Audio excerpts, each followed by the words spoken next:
A ver, ahora sí. Vale. Bueno, pues ya sigo.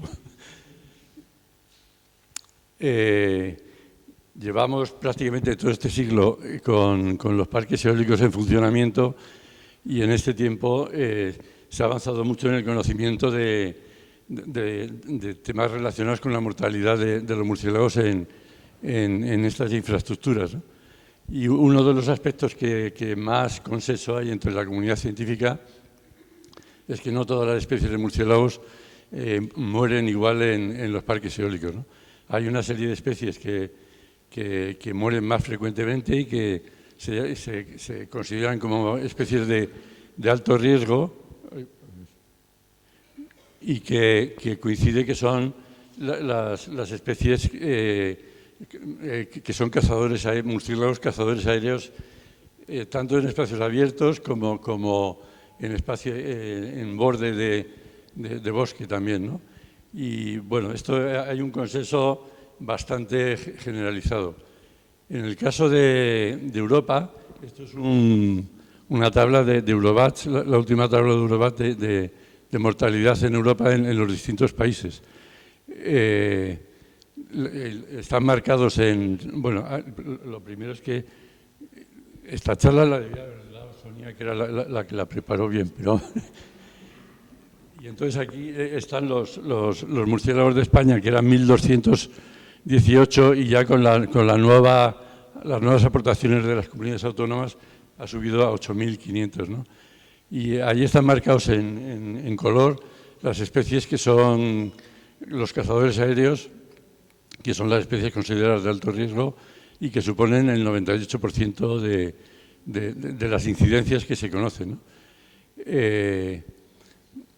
Esto está hecho con valores absolutos, son los valores encontrados, ¿no?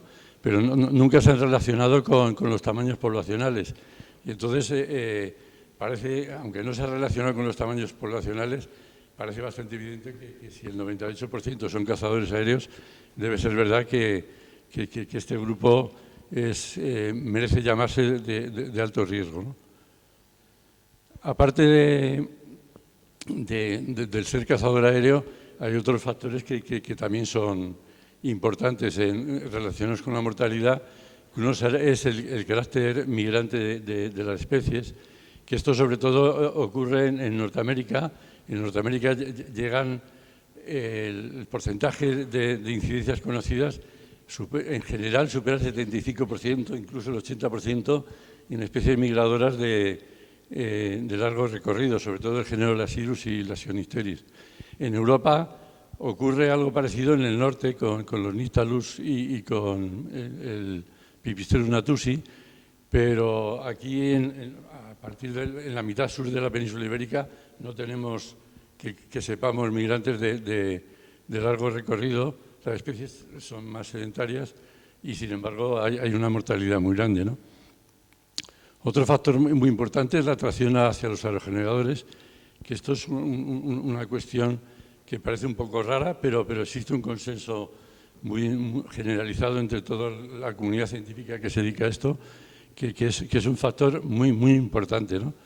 De hecho,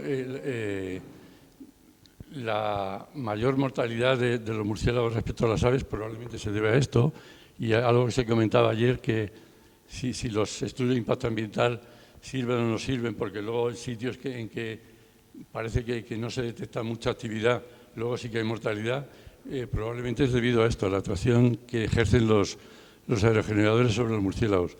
Hay un montón de hipótesis para tratar de explicar por qué existe esta atracción, pero bueno, todavía no está muy resuelto este tema. Pero sí que hay dos hipótesis principales. Una es que los murciélagos van hacia los aerogeneradores a cazar, y esto se supone que es porque primero son atraídos los insectos y luego van los murciélagos a tratar de comérselos, y la otra es porque van los murciélagos a buscar refugio. Y esto se ha comentado, por ejemplo, en el caso de lo que hablábamos antes, de los murciélagos migradores de largo recorrido en Estados Unidos, son todas, y bueno, y aquí son especies arborícolas, y entonces se dice que confunden los aerogeneradores con árboles y se sienten atraídos y entonces cuando mueren, ¿no? Otro factor que puede ser interesante es la utilización de refugios. La utilización, los distintos tipos de refugios que pueden utilizar los murciélagos. Esto que yo haya visto, no hay ningún estudio que se haya dedicado en concreto a esto, pero lo que os acabo de comentar, que la atracción hacia los aerogeneradores puede estar motivada por búsqueda de refugios, pues es un tema que puede ser interesante y que merece prestarle atención. Y en este sentido conviene señalar que las especies cavernícolas, por lo menos en el caso de las especies europeas, de los murciélagos europeos, solo hay una especie que se considera de alto riesgo, que es el Miniopterus. Todas las demás especies cavernícolas son de bajo riesgo porque no son cazadores aéreos en espacios más o menos abiertos. Son especies que cazan sobre superficie o muy cercanas al suelo entre la vegetación. Y en el caso de los murciélagos cavernícolas, pues pasa un poco la estadística que veíamos antes, que más del 95%, la mortalidad de los murciélagos cavernícolas es inferior al 5% en las tablas estas con grandes números. Y bueno, está luego el tamaño de las poblaciones, que no es un factor, pero sí que es un elemento muy importante a tener en cuenta para poder valorar si la mortalidad que estamos viendo o no es cómo de importante es en realidad, ¿no? Entonces, el objetivo de este estudio es tratar de aumentar el conocimiento sobre la mortalidad de los murciélagos, teniendo en cuenta los tamaños poblacionales, ¿no? Que esto hasta ahora no hemos visto en la bibliografía que se haya tratado este tema y que, sin embargo, parece que es muy importante. Y para ello nos hemos centrado, como bastantes de aquí, en la información de Cádiz, porque tenemos una base de datos que es muy completa, muy numerosa, con 4.000. Estos son los datos actuales, habría que actualizarlo con lo que nos comentó ayer Luis, ¿no? Tenemos 4.000 incidencias, que suponen casi la mitad de toda España, y a nivel de Europa pues, suponen el 22%. O sea que una de cada 4 o 5 incidencias de mortalidad conocida en toda Europa pertenece a Cádiz, ¿no? Entonces, es muy importante que la base de datos sea grande, porque vamos a trabajar con especies cavernícolas que, como os he dicho, las incidencias son muy bajas, y para tener una N un poco representativa, pues es importante tener una base de datos numerosa. Y luego el trabajar en Cádiz también es bueno, porque es un territorio limitado con unos ambientes más o menos parecidos, ¿no? No hay una diversidad tan grande como si utilizáramos toda Europa.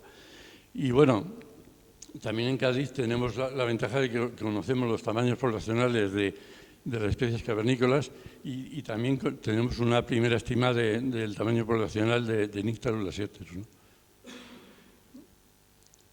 Entonces, ¿y esto por qué? Ha salido descolocado. Bueno, vamos a trabajar con 3 especies que tienen factores diferentes. Tenemos el Miniopterus reversi, que es cazador aéreo y que por esa parte debería ser de alto riesgo y es cavernícola. Tenemos el Nyctalus lasciopterus, que es cazador aéreo y es arborícola. Y tenemos la dupla de miotis bliti, que lo consideramos conjuntamente porque no nos fiamos de las identificaciones y conviven muchas veces, y son cazadores de superficie y son cavernícolas, ¿no? Entonces, nos podemos hacer un par de preguntas, que es, dentro de los cazadores aéreos, que son especies de alto riesgo, podemos mirar a ver si hay diferencias entre especies, ¿no? Y la otra pregunta sería entre estas dos especies, que son las dos cavernícolas, y una es cazador aéreo y otro es de superficie, el comprobar si es verdad que los cazadores aéreos son de alto riesgo. Entonces pasamos a la primera y comparamos los datos de mortalidad con los tamaños poblacionales de Miniopterus y Lasiopterus. Ahí tenemos en los mapas, tenemos las colonias. En el caso de Miniopterus son los puntos rojos, los puntos azules son los parques eólicos, los amarillos son los puntos donde se han muerto. Y en el caso de Lasiopterus, las colonias están en el parque de los Alcornocales y en Jerez. Ahí tenemos desplazamientos. Bueno, aquí no se ven Miniopterus. Teníamos puesto también los desplazamientos que conocemos. Y bueno, lo que sale es que Miniopterus lasiopterus muere mucho más y de manera significativa que Miniopterus revesi. Esto es a nivel de toda la provincia. Tenemos también un caso más local, que tenemos en Jerez, tenemos una colonia de Miniopterus lasiopterus y muy cerca otra de Miniopterus, que los tamaños poblacionales son 4.000 y pico la de Miniopterus y la de Lasiopterus 260, y sabemos que estas colonias van a cazar con cierta frecuencia al Parque Nacional de Doñana, y en sus vuelos hacia allí tienen que cruzar estos parques eólicos, que son los puntos azules, y en colores están las incidencias. Y a nivel local también nos sale significativo que muere mucho más Lasiopterus que revesi, a pesar de que el tamaño poblacional de revesi es más grande.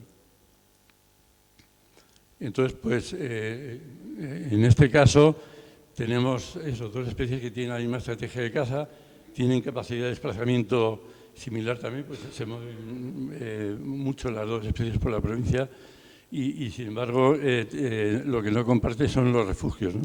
Y entonces justificamos la diferencia que hemos encontrado en los refugios y directamente en el factor que hemos comentado antes de la atracción, y que debe ser muy diferente en el caso de las especies cavernícolas de las arborícolas, ¿no?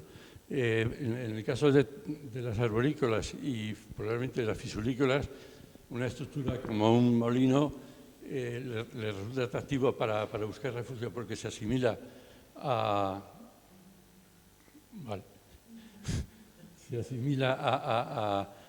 donde buscan ellos. Sin embargo, los cavernícolas, un molino no les recuerda para nada una cueva, ¿no?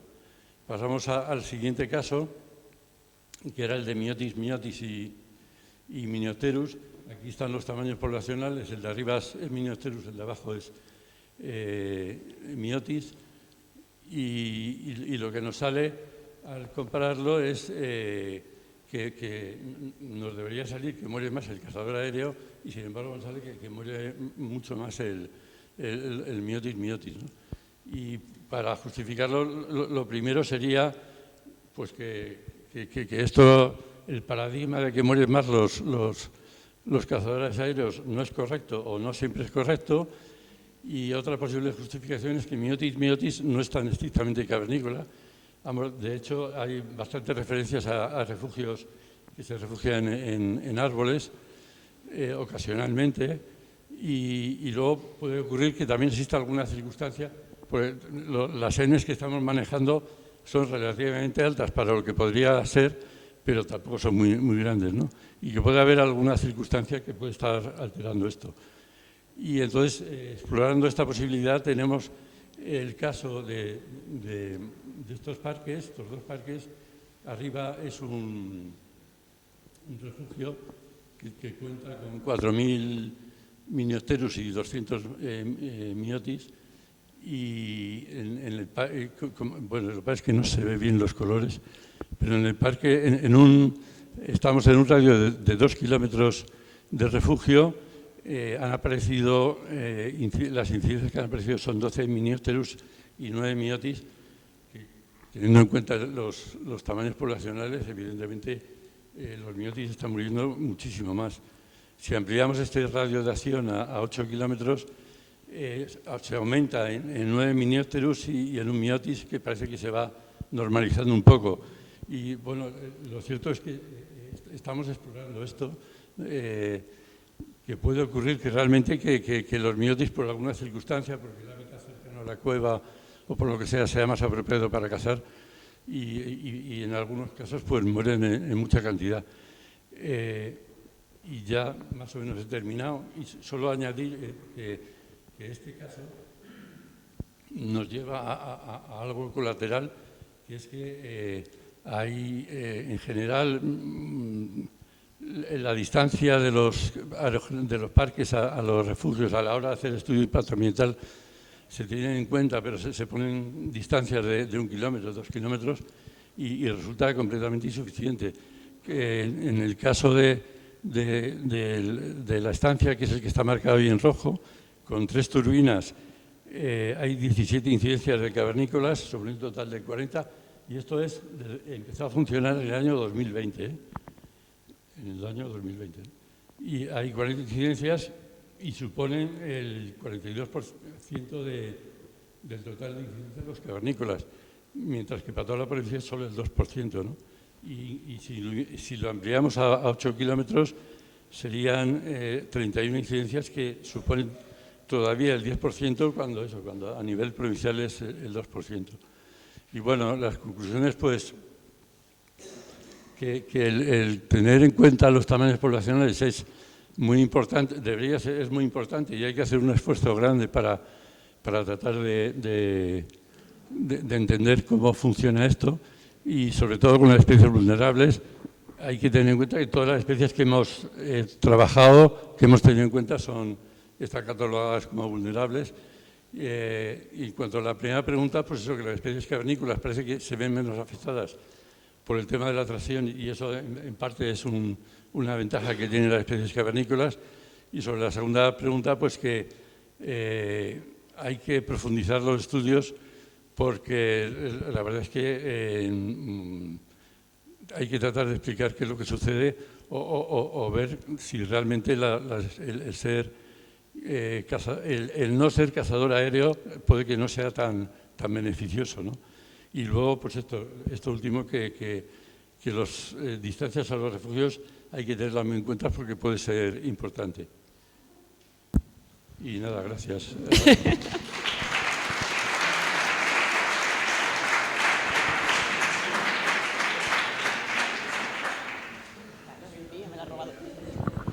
Muchas gracias, Carlos. Te has pasado un poquito de tiempo, un poquito solo, entonces lo de las preguntas lo vamos a abreviar. ¿Alguna? ¿Rápida? ¿Muy rápida? Juan, te toca a ti hablar ahora durante 15 minutos. Pregunta breve que me temo que la respuesta será también muy breve. Después de que mueran todos estos bichos de especies vulnerables en aerogeneradores concretos, ¿la Administración toma alguna medida o la empresa toma alguna medida para reducir la mortalidad? Que sepamos, no. Que sepamos, no. Que sepamos, que se están haciendo cosas, lo que pasa que no es fácil de enterarte de que se están haciendo. Venga, Óscar, la última. Sí, por favor. Bueno, en primer lugar, que está muy bien hablar de incidencias en vez de mortandad. Es, digamos, otro eufemismo de cara a suavizar a los empresarios o a los promotores. Y otra cuestión, no sé quién realiza las búsquedas de los cadáveres, pero ¿no podría existir un sesgo hacia las especies que tienen un mayor tamaño a la hora de encontrar esos cadáveres? Por ejemplo, en el caso del Lasiopterus o miotis, que además tienen el vientre blanco y es probable que se vean mejor que los miniopterus. Eso en un trabajo con Sonia lo miramos cuando se pusieron cadáveres para hacer la detectabilidad que hacían y lo miramos si detectaban más los grandes que los pequeños y no salió significativo. Pero vamos, y hablo de incidencias porque la mortalidad tampoco me la creo, la mortalidad real no es esa. Entonces, o sea, lo de incidencias no es por suavizar, sino para indicar que no son los que mueren realmente, ¿no? Muy bien, pues venga.